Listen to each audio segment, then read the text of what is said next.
Rosy, excuse me. Sir અહીંયા જ છું. એટલે કે મારી વાત સાંભળવા માટે એક્સક્યુઝ મી. બોલો સર. મને એમ હતું કે આ નાસ્તો પતી ગયા પછી હું તને થોડી વાર માટે મારા પગ દબાવવાનું કહીશ, પણ આ બધું પતે ત્યારે ને. રોઝી, સૌથી પહેલા મારા સેલેડ ની તૈયારી. યા મેમ.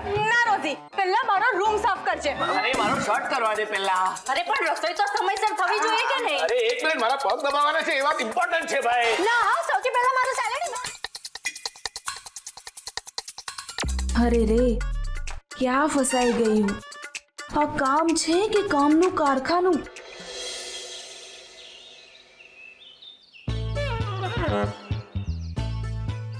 પ્રેમ કરવામાં એક પ્રોબ્લેમ છે, બહુ ધ્યાન રાખવું પડે કે કોઈ જોતું તો નથી ને. પ્રોબ્લેમ તો બધી જ જગ્યાએ છે. પણ પ્રેમ બધી જગ્યાએ નથી. હા, પ્રેમ જો બધી જગ્યાએ હોત તો પ્રોબ્લેમ જ શું હોત? હા પણ જો જ્યાં પ્રેમ ત્યાં પ્રોબ્લેમ. જો પ્રેમ હોત તો પ્રોબ્લેમ પણ હોત જ.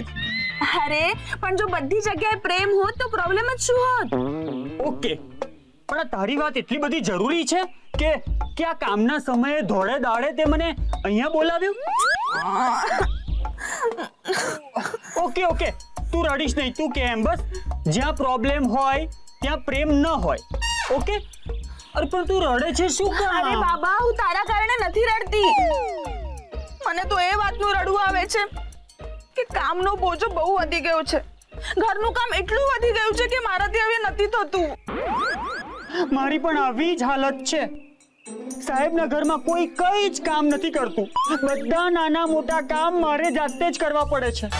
પણ મારી આ હાલત તારા કારણે થઈ છે. મારા કારણે? હા. અરે એ ઘરના લોકો તારા પાસે વધારે કામ કરાવે એમાં મારો શું વાંક? તારો વાંક એ છે કે તું મારી લાઈફમાં આવ્યો છે. પણ એમાં મારો શું વાંક? રોઝી, તું મારી સાથે ખુશ નથી? એ જ તો પ્રોબ્લેમ છે ને. હવે હું તારી સાથે જ ખુશ રહી શકું છું. તો પછી એમાં પ્રોબ્લેમ શું છે? મેં સાંભળ્યું છે કે પ્રેમમાં આવું જ થાય.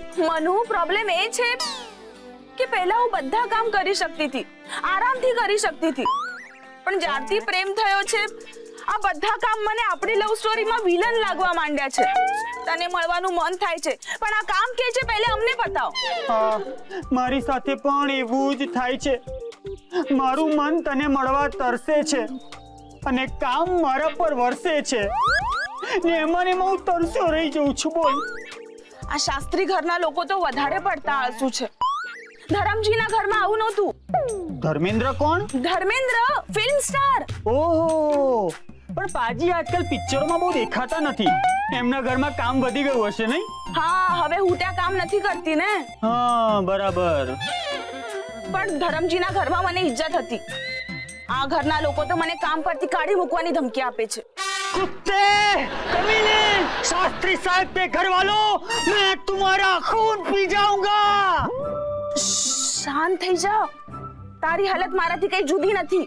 તો તમારે એમ કેવું છે કે કુત્તે, કમીને, शास्त्री साहब के घर वालों और जुबन पुत्रा साहब के घर वालों, मैं तुम्हारा खून पी जाऊंगा. શું ગાંડા વેડા કરે છે?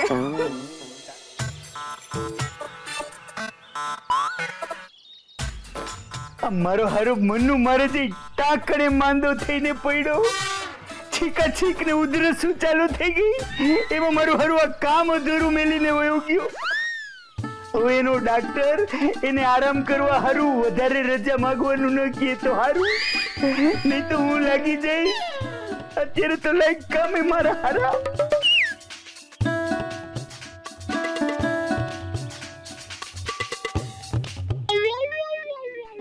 આ વાસણનો ઢગલો અહીંયા કા કર્યો? જુઓ જુઓ, ધ્યાનથી જુઓ. પણ મને શું લેવાને દેખાડે સ્વાઈન્દ્રા? મારું મગજ ખરાબ થઈ ગયું છે. સવારથી કામ કરી રહ્યો છું, એમાં વચ્ચે આવીને તમે દપડા મારો છો કે જો પેલું રહી ગયું, પેલું સાફ કર, કામ થયું કે નહીં. વાસણ ધોવાઈ ગયા છે, ચેક કરી લો કે બરાબર ધોયા છે કે નહીં. મારા વાઈન્દ્રા, મારા ધોરા વાઈન્દ્રા, આઈ એમ સોરી. હું છે ને દીકરા, આજ સવારથી જ મારું મગજ કામ નથી કરતું. બોલ. આપણું મગજ કામ કરતું નથી અને આપણે જ કામ કરીએ છીએ. જોકે થવું ઊંધું જોઈએ કે આપણું મગજ એવું કામ કરે કે આપણે કામ ના કરવું પડે. પેલા એ સંદીપડા, આ તારી માં હતી ને, ઈ આપણું મગજ હતી અને ઈવડી ઈ બધાય કામ કરતી હતી ને એટલે આપણે લોકોએ કાંઈ કામ નહોતું કરવું પડતું હતું. પપ્પા એ તો મમ્મીની સ્માર્ટનેસ હતી. પણ ઈવડી છે ક્યાં અટાણે? મમ્મી તો છે ને એના ફ્રેન્ડ સાથે ફરવા ગઈ છે. તો રોઝી અને મનુનું અફેર છે એમ? હા હા, રોજીએ ચા સરસ બનાવી છે. એ પપ્પાજી, મારી મમ્મી એમને પોતે જોયા છે. ચા બનાવતા? પપ્પા આ હસી મજાકની વાત નથી, બહુ ટેન્શન વાળી વાત છે. છોડો ને યાર મમ્મી ચા. અને એ લોકોનો અફેર હોય તો એમાં આપણે શું? તમારું પણ તો હતું ને affair. This is not fair. અરે તમે લોકો વિચાર કરો, મન્નુ એ રોઝીને આપવા મારી મમ્મીની લિપસ્ટિકની ચોરી કરી અને રોઝી એ મન્નુને આપવા પાર્થના ચશ્મા ચોર્યા. ઓય હવે એક રીતે જોવા જઈએ ને તો ચશ્મા ચોર્યા ને એણે સારું જ કર્યું, કારણ કે પ્રેમમાં માણસ આમ પણ આંધળો બની જતો હોય છે. હતો ભલે આંધળો થઈ જતો, પણ આ તો મને આંધળો કરી દીધો. અને ચશ્મા પહેરવા જ હોય તો ખરીદીને પહેરવા જોઈએ, ચોરી શું કામ કરે? અરે પાર્થ, તું શું કામ ઉકળે છે? અરે ચશ્મા તો સાવ મામૂલી વસ્તુ છે. મમ્મી તું છે ને પહેલા તારા ઉચ્ચાર બરાબર કર. ચશ્મા મારા માટે મામૂલી નહીં મહામૂલી વસ્તુ છે. કમ ઓન પાર્થ, પ્રેમમાં લોકો આવા ગાંડાવેડા કરતા જ હોય છે. તને ખબર છે મારી એક ફ્રેન્ડના બોયફ્રેન્ડ એને ગિફ્ટમાં શું આપ્યું? શું ગિફ્ટ આપી? ઊંટ. હે? પણ ઊંટ લાવ્યો ક્યાંથી? અરે મારી ફ્રેન્ડનો બોયફ્રેન્ડ છે ને એના પપ્પા સર્કસમાં કામ કરે છે એટલે. ઓહો, પછી પછી શું? મારી ફ્રેન્ડની સોસાયટીમાં હંગામો થઈ ગયો. અરે સોસાયટીના સેક્રેટરીએ મારી ફ્રેન્ડના પપ્પાને નોટિસ આપી દીધી કે ઊંટ તો આ સોસાયટીમાં નહીં જ રહે. કાં તો ઊંટને બહાર કાઢો કાં તમે લોકો સોસાયટી છોડીને જતા રહો. હે? પછી? અરે મમ્મી પછી છે શું? હા અને એ દિશા તું અત્યારે તારી વાત છે ને સાઈડમાં મૂકી દે. અત્યારે હું ને ચારુ વાત કરી રહ્યા છીએ ને મારા ચશ્મા માટે. પાર્થ, એકદમ સાચી છે તારી વાત. પણ અત્યારે તારી વાત જરા સાઈડ પર મૂક ને, કારણ કે ઊંટ વાળી વાત વધારે ઇન્ટરેસ્ટિંગ છે. થેન્ક યુ રોજી.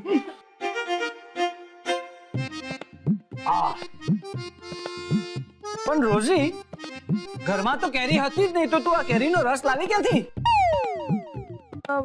સર એ જ તો સરપ્રાઈઝ છે. હા પણ હવે તો કે. એનીવેઝ શું સ્વાદ છે?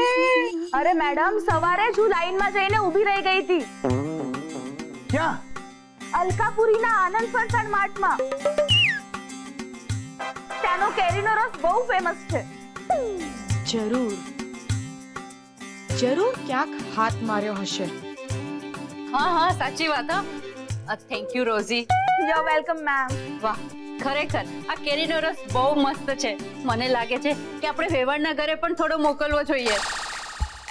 જરૂર. અરે એ લોકો પણ શું યાદ કરશે. હા શું કે છે રોઝી? અમે રસ ઘણો બધો છે. હા તો મોકલાવે ને થોડો જોગનપુત્રાના ઘરે પણ. હા આપો. આપણે તો જમી જ લીધું છે. આપો, બચેલું બધું આપી દો. યા મેમ, ઓફ કોર્સ. ઓહો રોઝી, આ તો લોચો થઈ ગયો. જે ઘરેથી રસ આવ્યો એ જ ઘરમાં પાછો ઓફર કરવાનો. પણ હું ના પાડીશ તો બધા શક કરશે. શું કરવું?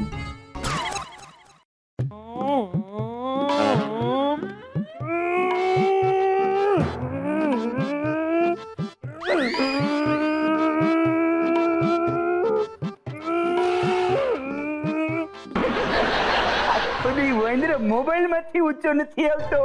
હું તને એમ પૂછું છું કે અંદર કેરીના કરંડિયાની માલી પાછી આ જ કેરીઓ એક આમટી ઓછી કા દેખાણી? એવું બને જ નહીં પપ્પા, તમારી ગણતરીમાં કઈ ભૂલ છે. વંદરા, હું તારે જેવો ડફોડ નથી. મારી ગણતરીમાં હું બહુ પાકો છું. મને એ વાતની ખાતરી જ નથી. તને ન હોય તો ઊંડા ચૂલામાં પડ.